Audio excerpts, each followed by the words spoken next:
The questions I sent you, let's see. Of the questions that I sent you, did anyone hit you more? I mean, hope we'll get to them all, or just anything else you want to be sure that,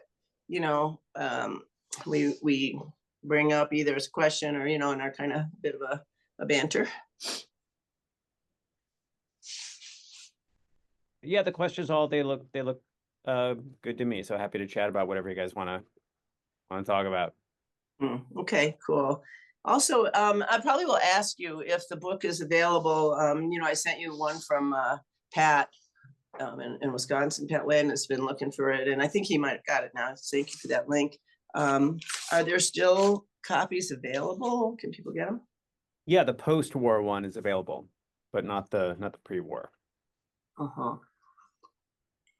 And what I gathered from doing a little research is that Stan actually wrote it, yeah? And you worked with Drew Hines and a team to get it to bring it to publication?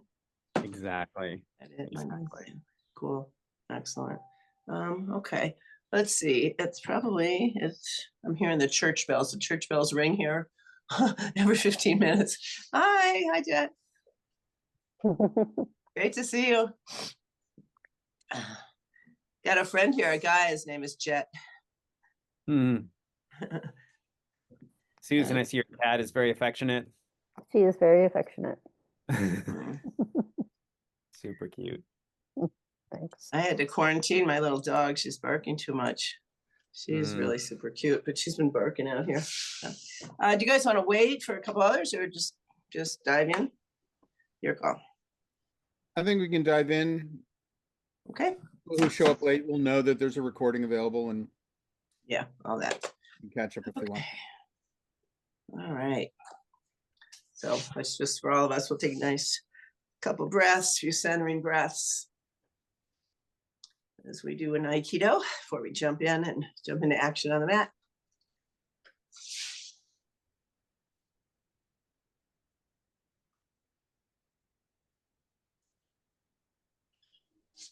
So welcome everybody to our Aiki Extensions, Aiki Authors series. We have a Zoom interview this morning with Josh Gold Sensei. We're so honored to have you here, Josh. The editor. Pleasure to be here. Yeah, the editor of Aiki Journal, Aikido Journal, and lots to talk about. So we are going to just dive right in. Thank you all for being here. And to those of you listening to the recording, I'm sure you're going to enjoy this conversation. So let's start with telling us a little bit about yourself, who you are, where you live, and your background, and especially your background in Aikido and your dojo in Southern California. Yeah, sure. So that probably gave it away. I live in Southern California in Orange County, Irvine specifically. And let's see here, background. I grew up mostly in Southern California. And I started Aikido at the age of 19 under Haro Matsuoka Sensei in Los Angeles. And I still train under him today, which is fantastic, however many years or decades later. Let's see here. I guess my early career was kind of as a tech or digital media entrepreneur. I did a couple startups in that space. I worked for an incubator and venture capital firm for a little while. So I sort of have that, kind of that startup mentality or the digital media stuff in my blood. But more than that, Aikido has been kind of this this foundational element of my life ever since I was 19. So that's carried me through everything, kind of like career, family. It's been kind of I would say like almost the main thread of continuity through my whole life to where I am today. And right now I run my dojo, Ikazuchi Dojo in Irvine, California. That was founded 2002, I think. So that's been going pretty strong for 23 years now. I run Budo Accelerator, which is an educational nonprofit where we use martial arts to transform the lives of young people, especially those from backgrounds of adversity. And then I also run Aikido Journal as well, which, as everybody knows, has been around for, I think, close to 50 years now. I believe it was founded in like 1974 or something like that. So I took that over in 2018, I believe. So I spend my time these days kind of running those three things. Well, we're going to talk about that, how you find time to run all those three things, because they are all major undertakings. And we're going to want to hear some about Budo Accelerator as well. But right now, I forgot to introduce myself, Jamie Zimran. I'm here in Mexico, and we have some board members here from Aiki Extensions and other wonderful folks in the Aikido world.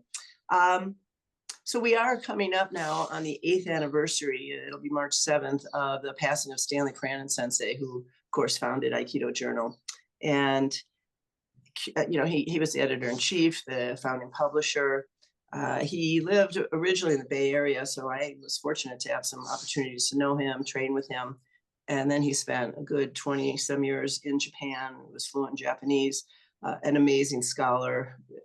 He's just done really an impressive, it's all you can say. It's an understatement to say an impressive body of work in archiving Aikido history and developing that. And you've picked up the mantle from him, which is a big job, big shoes to fill, and you are doing it so incredibly. I think we can all agree. So I'm curious how you met Stan, and I saw a nice picture of you sitting on the couch with him, I think during the last year of his life when he was living in Las Vegas and working together. So how did you meet him? What was it like working with him? And how was it arranged that you would be the one to become the new editor-in-chief and publisher of Aikido Journal? I first met Stan at the Aiki Expos, and it was just very briefly. I just knew him as sort of like, he's the guy who's putting together these amazing large scale events. And I know that these Aiki Expo events, there were three of them, and I think for many people in the Aikido community, through those events, they were able to get exposure to martial arts that they had never seen before, and they ended up making friends that have now lasted for decades. But I remember I first met him very briefly at those events, and it wasn't until much later, I think it was maybe 2012, 2013, he led an Aikido seminar in Las Vegas, and he was primarily focused on looking at the Aikido techniques, sort of like he wanted to break them down the way O-sensei had done them pre-war, and then and then how they changed, if at all, and things like this. So it seemed like a cool thematic seminar, and I went out and we just kind of hit it off, and we developed a friendship from there. We ended up doing a little bit of collaboration where I would publish some stuff on Aikido Journal, or he would have questions about tech platform things that I would help him with, so on and so forth. But I unfortunately didn't get that much time to train with him over the years. So I feel like we developed a friendship, but we weren't super close. And as you know, he unfortunately got sick in, I think, 2017, and he had stomach cancer, and it advanced fairly quickly. And as he was going through that process, he had reached out to me and he asked me if I would be interested in taking over Aikido Journal. I wasn't exactly sure why he asked me to do it, given the fact that there are many more people who are my senpai in the Aikido community that he knows. And there are also a number of people who have much more historical knowledge of the art than I did. But I thought about it very carefully. It would have been a big responsibility to undertake that endeavor. So I really wanted to think carefully about it. And in the end, I decided I would do it. I would take over Aikido Journal. And yeah, and then we spent the last maybe 6 months of his life. I went out to Vegas a number of times. We spent a ton of time on the phone, going over stuff. He would kind of transmit information to me. He would tell me what's in the archives. He would try to prepare me as much as he could to sort of take over the publication and take over all of the historical assets, the tremendous archive that he had built up over the years. So I guess that's sort of like the, you know, the high level story. And if I look back now and think as to why he probably chose me, I think he felt that one, I didn't have a how would I say this? Some people, let's say that if they have a very high position in a large Aikido organization, or if everybody really loves their teacher, right? But if somebody really like they're so focused on their own teacher or their own lineage, people may feel that there might be a bias towards coverage and things like that. Even Stan had this with Saito Sensei, who was his teacher, who he loved so much. But a lot of people in the Aikido community would say, well, you cover Saito Sensei or the Iwama Aikido too much or whatever. So one thing is I think he felt I came from more of a place of neutrality where I had a lot of exposure to different organizations and different teachers. Also, I think he felt that I probably had a good understanding of the tech and media side of things. So I would be able to kind of like take what he had and then create some longevity to the digital platform and all that stuff with Aikido Journal. And he knew that I understood how to run a business as well. And so that just means, how do you operationalize something and make sure that it can sustain and continue and grow. So there we are. Yeah, absolutely. I was wondering if he sort of handpicked you, if you volunteered for the job. But it sounds like he was very impressed with you and what you could do, and that the aspects that you've talked about of your skill set, and also your perspective and that broad sense of Aikido. Well, actually, Stan Sensei didn't really start out in Iwama. I know in the Bay Area, he was sort of our Bay Area folks, right? Grand Sensei Nato, Fraser Sensei, Santa Cruz. I mean, he was, he had that broad background himself, and then became more involved with Saito Sensei and Iwama style. But that is, I think, a really important dimension, is to have that perspective and to give everybody voice and not just have that one focus. So, did you have I know you had a tech background, business, entrepreneurial background. Did you have much background in journalism? Have you needed to? And, what kind of challenges have you faced? I remember we spoke, it's been some years, and you were describing to me what you were doing and how you've taken so much of what he did and digitized it, put it into digital platforms that now we're reaching over 500,000 people around the world and dozens of countries. So what challenges have you faced in doing that? It's had to be tremendously time consuming, required a team. And what have you carried forward from Stan's scholarly work?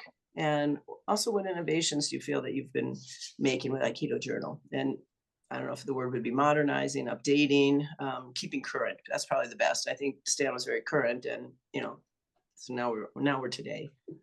Yeah. Okay. Wow. That's a lot of questions. Let me see if I can. I'll try to remember and hit on all these things. And if I miss something, just please remind me.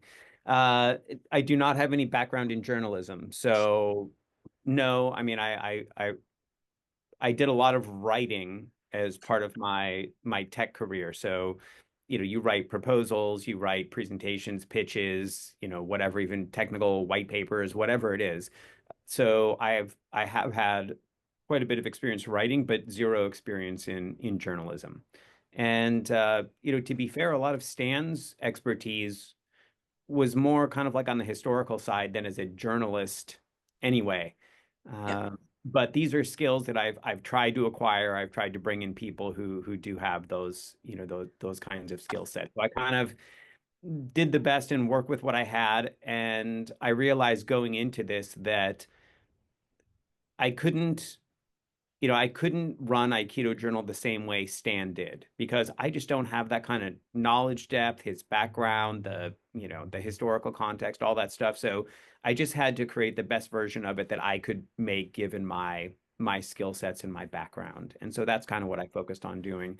And I guess in terms of what stayed the same, or what innovations or changes have been made, I think one thing that I really wanted to stay true to is that the stuff that Stan put out, people really they really respected the amount of research that went into what he did, and they felt that the stuff that he would publish out was very uh, legitimate, and that it was, like I said, it's well researched. So people would look to Stan and Aikido Journal almost as an authority on, on the history of Aikido. And that I didn't want to lose. So I wanted to make sure that sort of like the respect and trust that was built into the brand, that stayed. So that was super, super important to me. Another thing that was important is to preserve all the materials and the assets that he had, because there was stuff scattered across 20 different hard drives, various like cloud storage facilities. There's 8 millimeter video, there's books, there's like papers of handwritten notes from folks. We found boxes and boxes of hundreds of audio cassettes that are essentially just recordings of conversations. Like Kishimaru Doshu, there's like 30 audio cassettes of just conversations with him. And all the stuff is like 40 years old, right? So these tapes are going to degrade over time.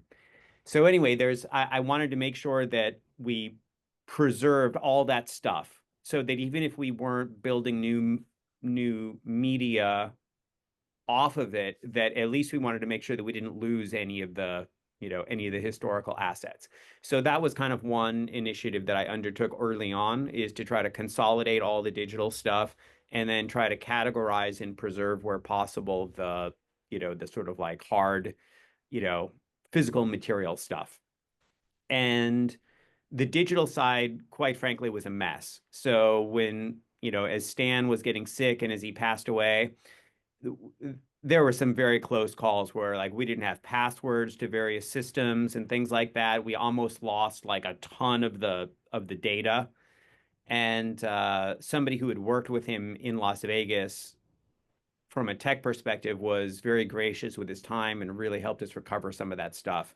And we were able to kind of make sure that none of that stuff was lost. And then a tremendous amount of time was spent consolidating that stuff and migrating that to more modern platforms. And that's still happening now, by the way. Like still to this day, I get questions like, oh, I can't access my, whatever Saito Sensei video from the old members site from 30 years ago. Can you tell me where it is? And it's like, these sorts of things. So a big amount of, you could say, innovation or effort has gone into taking the old content, migrating that over to a more modern platform.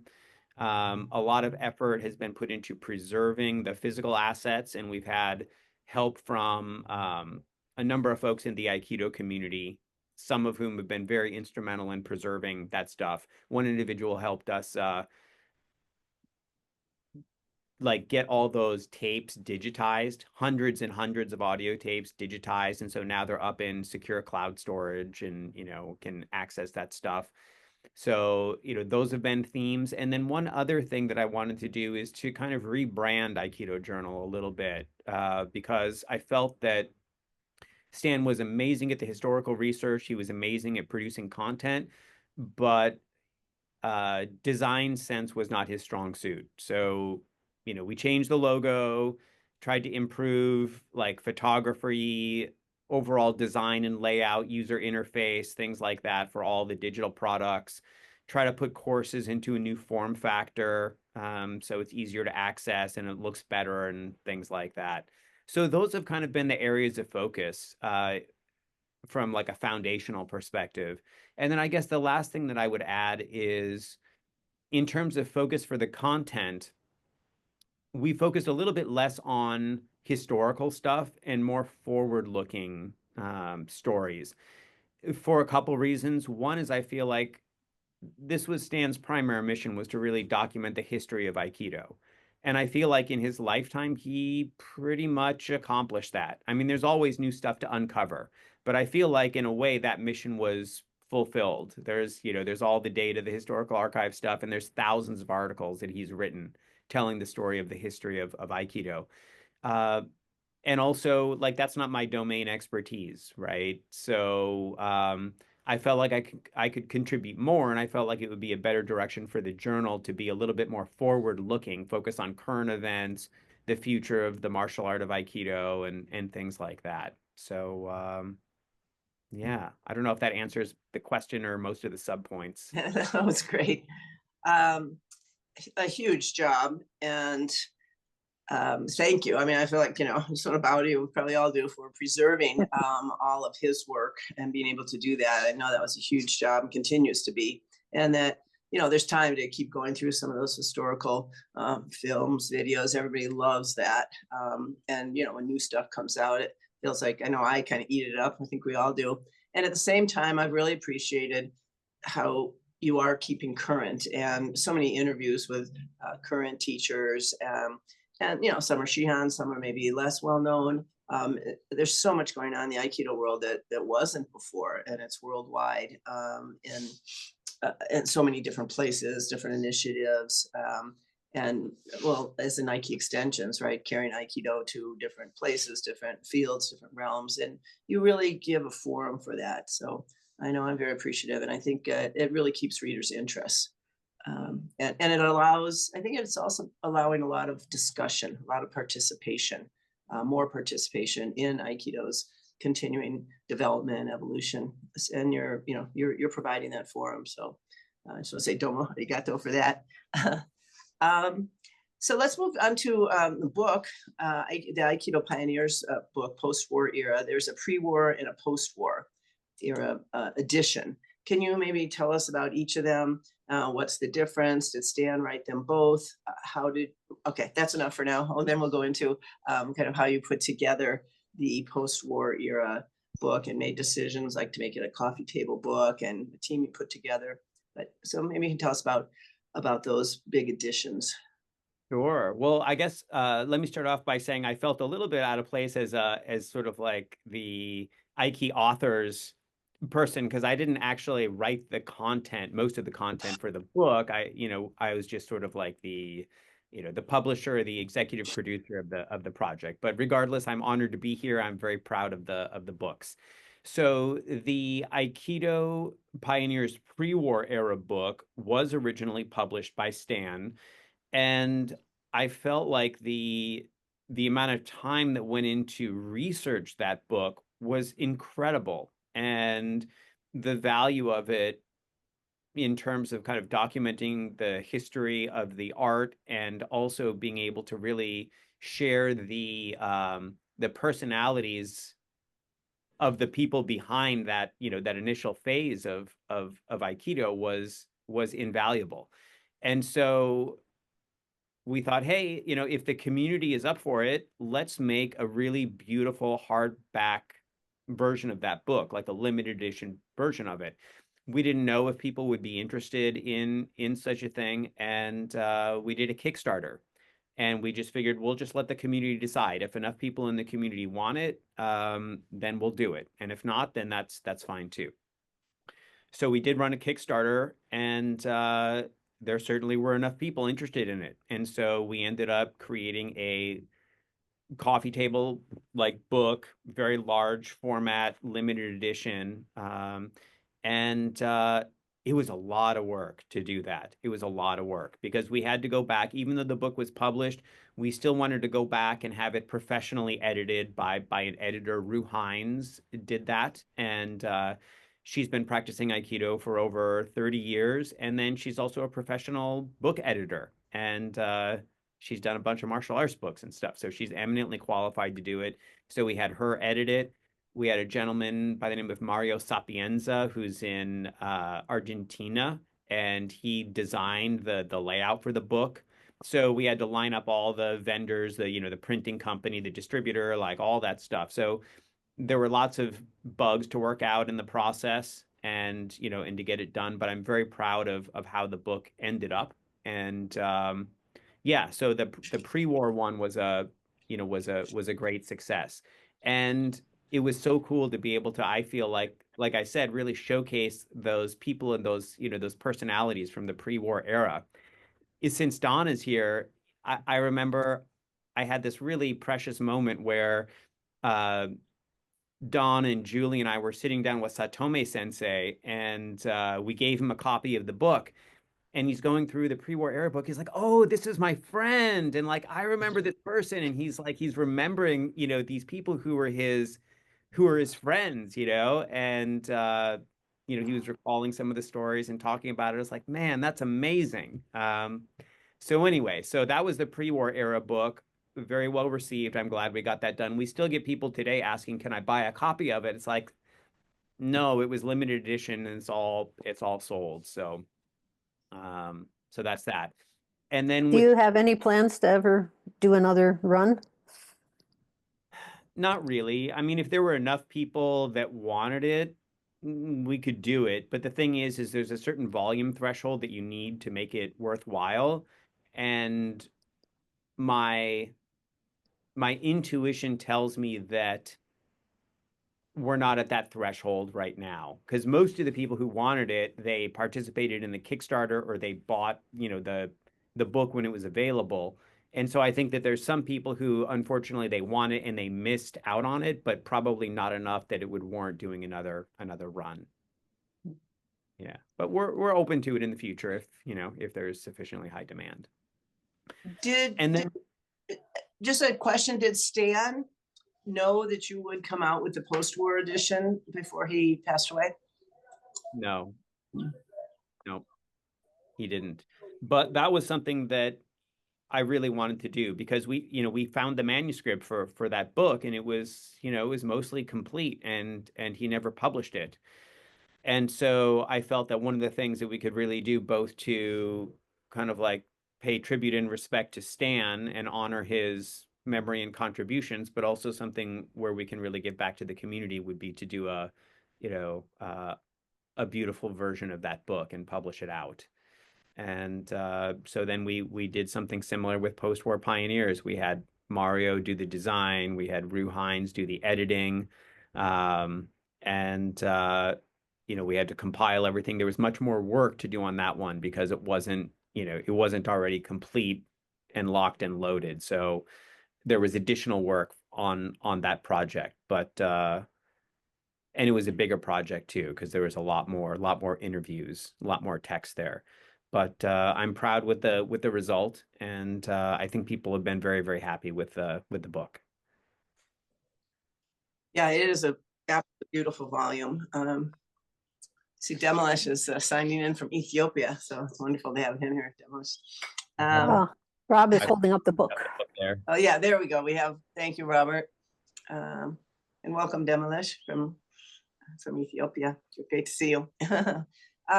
Are there any copies available anywhere? Yes, so there are still copies of the Post-War Pioneers, the limited edition one. You can order that from the easiest way is go to academy.aikidojournal.com, or if you just Google search, Aikido Post-War Pioneers, the landing page will come up. So it's still available. If anybody is thinking about getting one, I would encourage you to do it. I'll just feel bad if they're all gone and then people are like, "Oh, can I get it?" I waited too long or whatever, and then no, they're all gone. So Okay. Well, then on a slightly different note, how can people subscribe to Aikido Journal? How can they contribute content? good question. So for subscribing, there's basically, there's all the articles are free now. So Stan used to have like a paywall, and we removed that. And so all the old articles and such are free. So you can just find it on the Aikido Journal website. If you want to subscribe to the email list so you get updates on new content and stuff, you can certainly do that.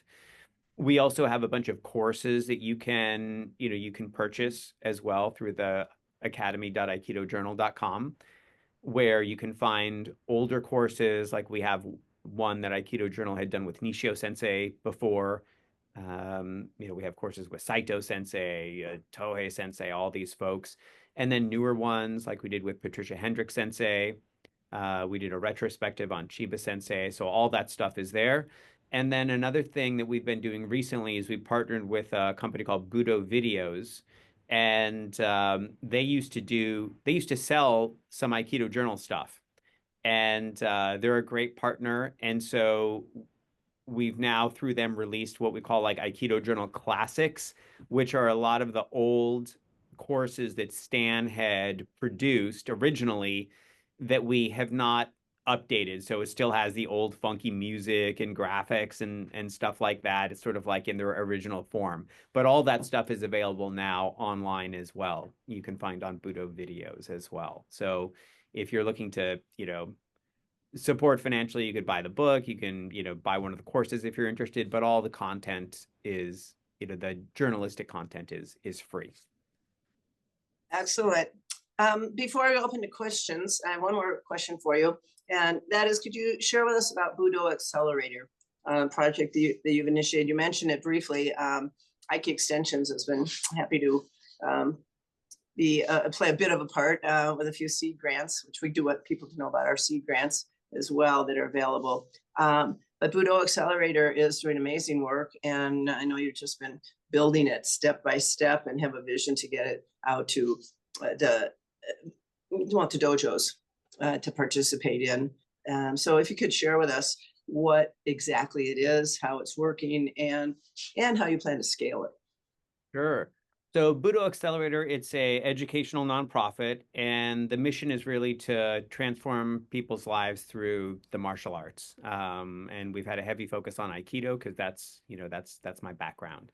And the way that we've kind of started to realize that vision is by running programs for young people, primarily high school and college students. Most of them come from backgrounds of adversity. They could be coming from low income backgrounds, or maybe they're first gen college students, folks like this.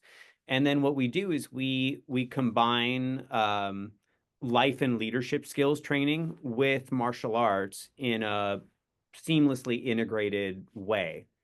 And it's proven to be pretty effective. Most of the programs that we've run are out of our location in Southern California. And we've been able to develop some great partnerships out here. So, for example, University of California, Irvine is a partner. A lot of their first-gen college students will go through our programs. Students at UC Irvine are able to get academic credit for going through our program, which is fantastic. So it's like a legit, UC academic course now. We've partnered with other organizations like the Irvine Public Schools Foundation. There's a great nonprofit down here called Simon Scholars. They work with about 500 low-income high school students every year and help them with college access. So we run programs for them. Some of their students come into our programs and such. That's great.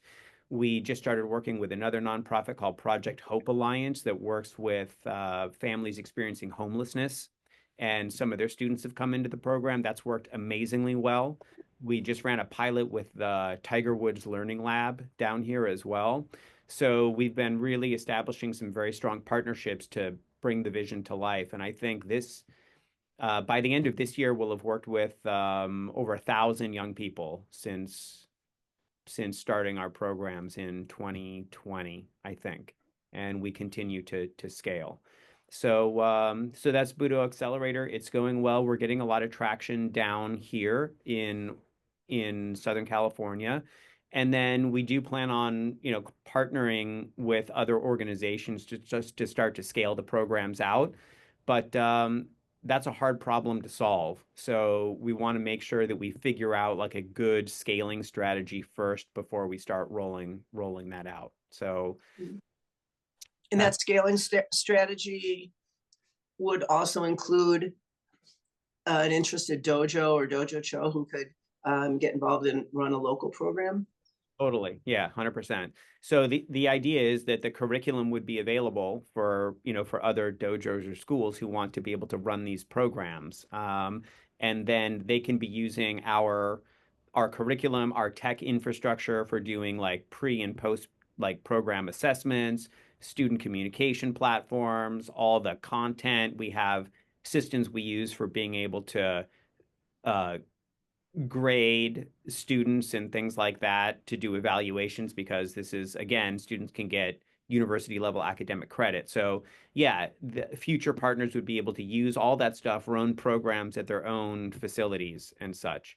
But there are complexities associated with all these things, because I don't want to go into the weeds too much, but like one is you have to have the curriculum packaged up in a way that's easy for everybody to use.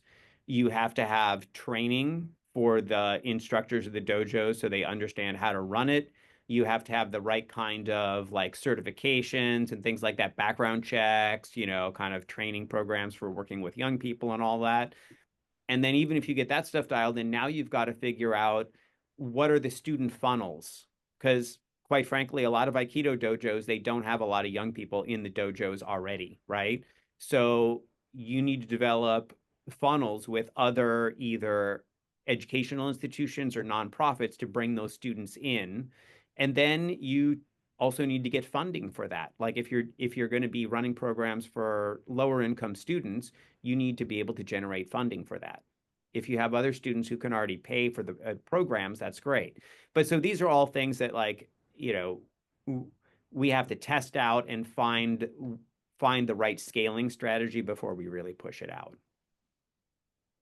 I think it's so important, especially now when DEI is becoming a sort of a dirty word, that we really continue with all these kinds of initiatives. And your work is doing that in a very direct way. So it seems to me that any one of these projects would be more than full-time. So really honor you for all that you do. And I mean, I know you're in a tremendous amount of details and complexities. And I hope that you're just a basic dojo practice gives that foundation. And you're a great leader and team builder. So I'd like to open this up if anybody has questions for Josh. Jamie, sorry to interrupt, but before we move off of this, I did also want to mention and thank Aiki Extensions for the support over the years since we started Budo Accelerator. As a small startup nonprofit, it's really important to have support from community and to have financial support from various foundations and individuals to be able to grow the organization. And the seed grant opportunities from Aiki Extension have been great for us, and we've very eagerly taken advantage of those opportunities. And we look to those seed grants as opportunities to not just accomplish something, but to create something sustainable. And I just wanted to share a couple of very quick success stories off of that. One is when we first started running these programs in partnership with UC Irvine, we were running the classes on the campus, and they do have a rec facility with a room with mats in it, but it was just not the same as running the programs in a dojo. The sense of authenticity that the students get is way different. And then also when the students come into the dojo, now they start to meet the dojo community, and they start to meet people from different backgrounds, professional backgrounds, cultural backgrounds, different ages that they never would have met. And that actually has created very tangible results. Like students have gotten mentors, gotten internships, gotten full-time jobs from those connections. So it was really essential for us to be able to move students like from doing the programs on the university campus to a private dojo. And the first seed grant we got from you guys was to test out using Uber business vouchers to do point-to-point transportation to get the students from campus to our dojo. And off of that small seed grant, I mean, I think that was $1,000 or something like that, but that was enough to test it. And afterwards, we went back to the university to show them how successful it was. And from that point forward, they agreed to essentially help fund those like a transportation budget for the students. And then as we started to get into this, what we found is that once we had primed the pump, the amount of money that we needed to spend on those Uber vouchers started to decrease, because what would happen is the students would start to coordinate carpools where 1 out of every 4 would have a car. The other 3 would pack into the car, they would ride over, and that saves us money on the transportation vouchers. And in addition to that, now they're making friends, right? And a lot of them ended up making really, really close friendships out of that. So now we have a situation where The transportation costs are extremely low because most of the students are carpooling. Whatever the additional incremental transportation costs are covered by the university for those university students going back and forth.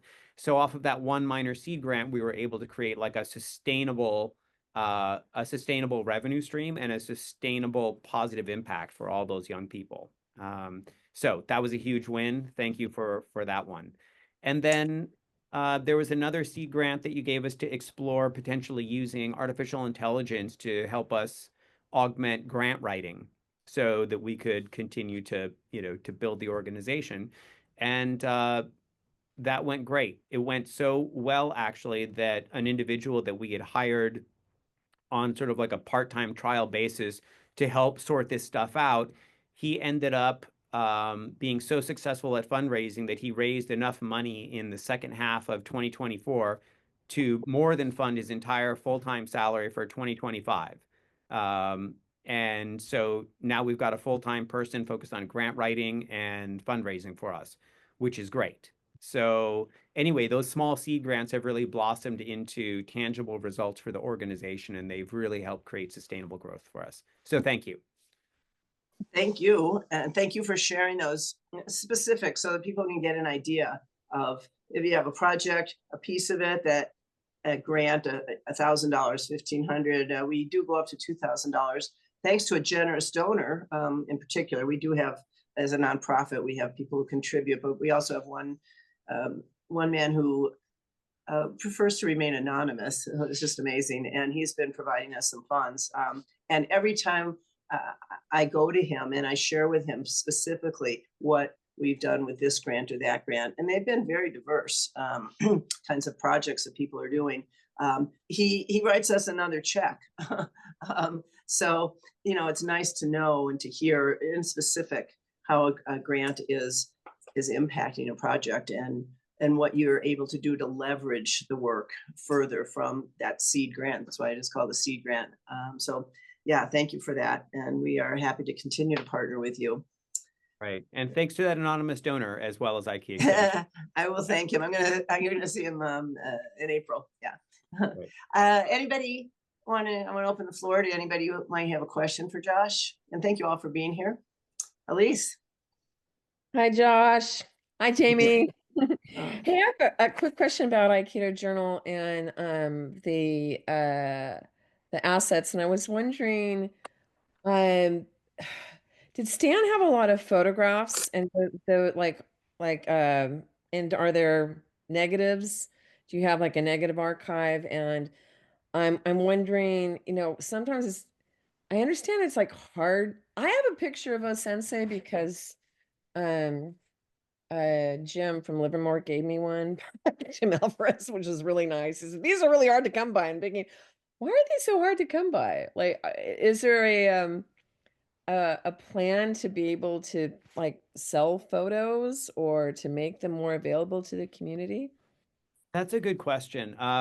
We do have a bunch of photos and we do have a bunch of negatives. And anytime you're down in our area, you're welcome to come take a look. We have a whole room that's just full of like boxes. It's sort of like the end of the Raiders of the Lost Ark. They go into that like big facility with all the crates of the archive stuff. That's kind of how it feels to me anyway. So there is a bunch of that stuff. And in terms of selling photos, we don't really do that because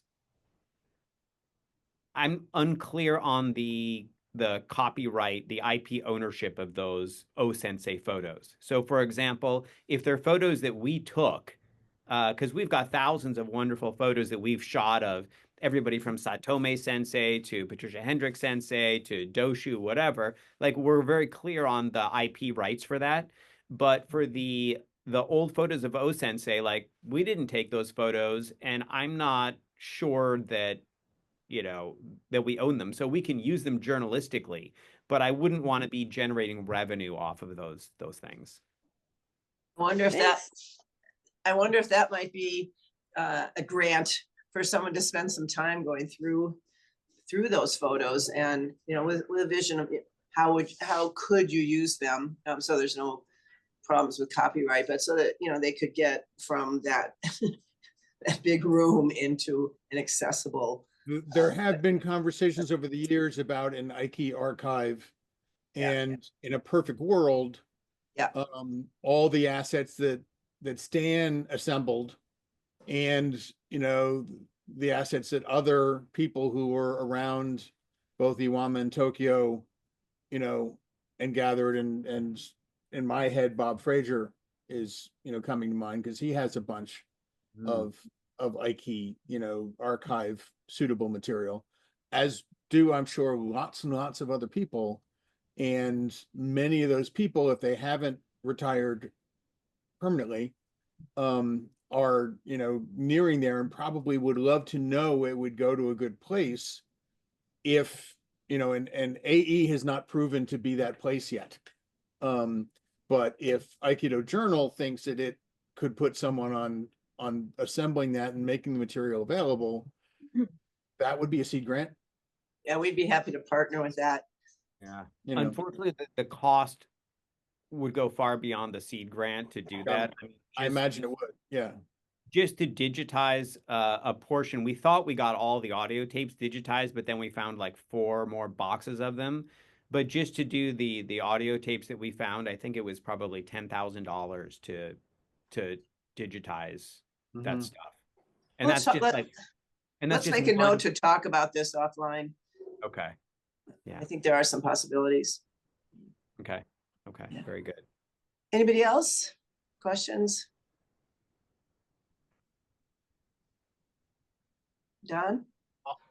I'll ask one if Don, but Don, go ahead. Go ahead. Well, I was just gonna, Josh, it's great to see you on the call. You were talking about moving the paywall for Aikido Journal, which I think is great. What's the big revenue stream you have for that without the paywall? Because I don't see a bunch of advertisements, I don't think there. Yeah, it's mostly just selling the courses, essentially. Mhm. Yeah, Great. the Just courses curious. in the book. Yep. That's it. Robert? I was going to ask, of all the stories of all the different sensei in both the pre-war and the post-war volumes, which was your favorite to discover?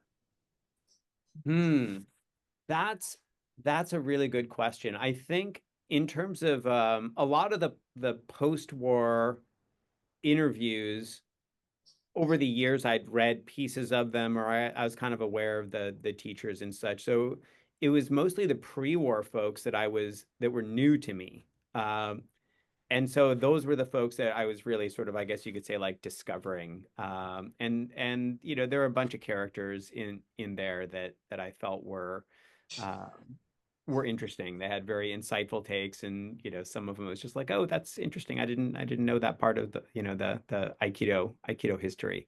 So I can't really pick one individual in particular, but for me, I think of course the post-war folks, a lot of them I've seen, I've been on the mat with, or heard a lot of stories of, where I know people who trained under them for decades. But the pre-war was far enough back that I was really unfamiliar with a lot of those people and the personalities. So it was cool to delve into that. I have another question, and that is, in the archival material that you have, do you think that there is more information on women practitioners, women senseis earlier on that we don't know about? We're kind of, women's history in general has been having a focus on women in history because not there, right? And I think that's very true in Aikido as well. Do you have any sense of that, what we might discover or dig up? I mean, Stan did a lot of research as well. If we research, are they there to find?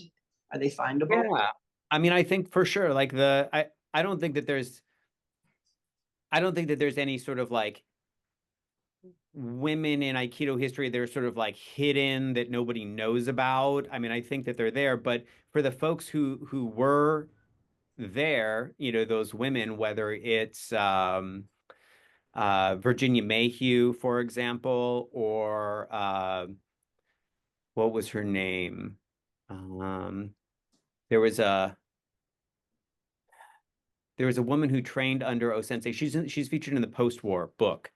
But for the women pioneers in Aikido who, who were there. I think in the archives, there is a bunch more detail there. There's all the, raw material and conversations that were eventually turned into the interviews and things like that. There's probably photos, maybe even some video stuff in there as well. There is one woman in the table of contents of both volumes. In the pre-war, which is what I have open, it's Takako Kunigoshi. Yes. And then the post-war is Taka, I can pull it up. okay, yeah. But so, for example, for those women, I know that there's going to be a bunch of additional background material, whether it's photos or archived audio conversations or things like that. So I don't think that there's going to be new people that we weren't aware of necessarily. There may be some in there somewhere, but it's mostly just more, more depth of information for the folks we know about. Marie Takahashi Sensei. Yes. And Virginia Mayhew actually started New York Aikikai, correct? Correct. Yeah. Yeah. I think she was in Hong Kong for a while and did a lot for Aikido there. And then she founded New York Aikikai. That's right. Which is kind of little known, even though that information's out there, it's not really known. Most people think that Yamada Sensei himself started it. And she actually, when I began to get into a little bit of the history that is available, but it's not very prominent, I discovered that she had actually invited him to New York actually after she began the dojo. So I think these are important bits of historical information that I agree. And Guillaume Erard, who lives in Japan, he did a great in-depth article on Virginia Mayhew. Really, really cool. Lots of photos and a lot of historical info there. So I recommend you guys check that out if you're interested. excellent, cool. Yeah. All right, going once, going twice. Anybody else? Well, thank you so much. I want to give you the last word. Paul had his hand Oh, up. Paul, I'm sorry. Realize I was the audio. Can you hear me? Yes. Good. I was wondering, with your broad exposure to all the different styles, et cetera, have you run into any obvious, let's see, higher resolution ways of thinking about the differences? You can say it's hard, it's soft, it's this, it's that. Have you run into coherent ways of describing scaling spirituality, for example? Am I making the question clear? I think I get where you're going. I think in terms of if there's any like continuity or rhyme or reason behind how things sort of ended up diverging or how Aikido has been expressed differently technically between these different teachers, I haven't really found any pattern. I think a lot of it is just, okay, the time and place where they were, their personalities and so on and so forth. And it is a martial art. And because Aikido is a non-competitive martial art, there's a lot more room for personal expression versus just pure efficacy in terms of, like combat applicability. So I think that there's a lot more creativity that can be put into it. And I think that each individual, based on their background, their circumstances, their personality, kind of chose a different expression. But in terms of like the core, if you want to call it a spiritual message or whatever, I mean, I think one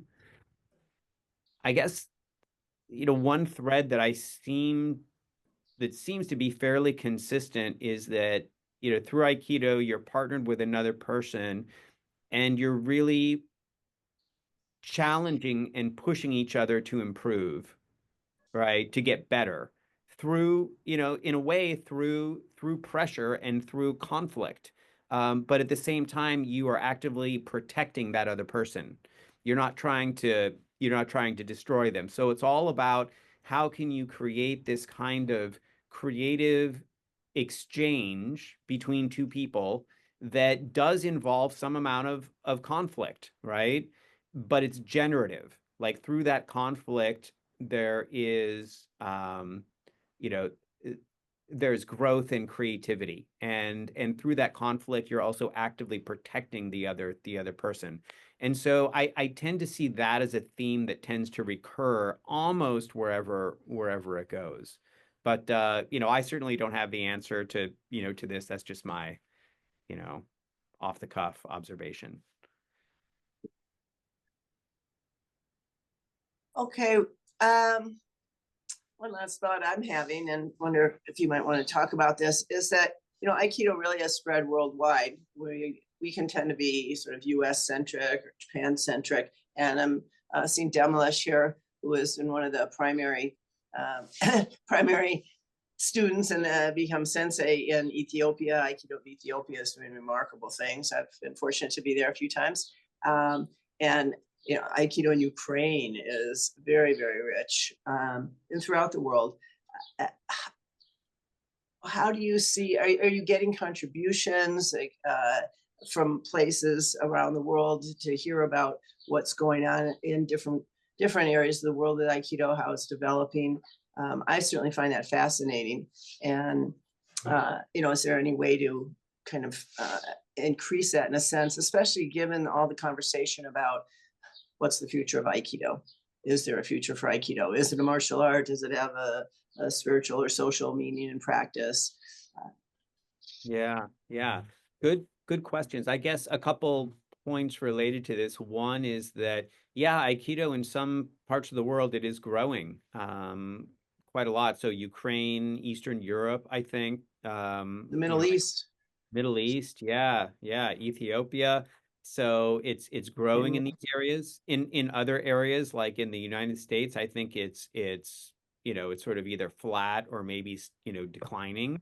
So it's really interesting dynamics to see what's happening worldwide, for sure.